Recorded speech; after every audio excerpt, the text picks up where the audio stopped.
রকমারি তরকারি খেতে ভারী মজা, রাঁধতে সময় লাগে, কাজটা নয় সোজা। আজ খাবো ভাবলাম চিকেন পাতুরি।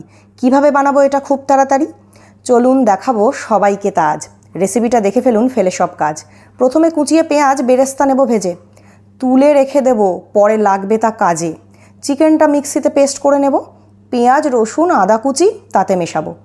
নুন হলুদ দিতে ভুল যেন না হয় একেবারে।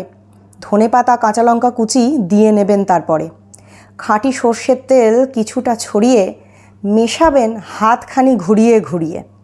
বেরেস্তা দিয়ে মাখবেন তারপর, করবেন না একটুও যেন গড়বড়।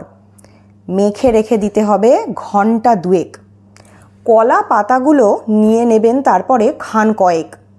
পাতাগুলো গ্যাসে ধরে নেবেন নরম করে, তারপর ভেতরে নেবেন পুর ভরে। দিতে যেন ভুলবেন না তেল কাঁচা লঙ্কা, ওতেই বাজবে পরে স্বাদের জয়ডঙ্কা।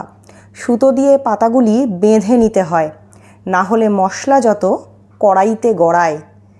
গরম তেলে ছেড়ে দেবেন পুর ভরা পাতা যত, 15 মিনিট ধরে ভাপাবেন আমার কথা মতো।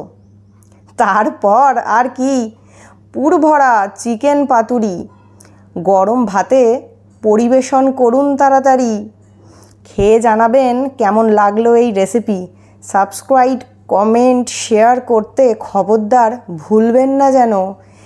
একি জিভে জল নাকি? নিজেরা বানিয়ে খান তাড়াতাড়ি।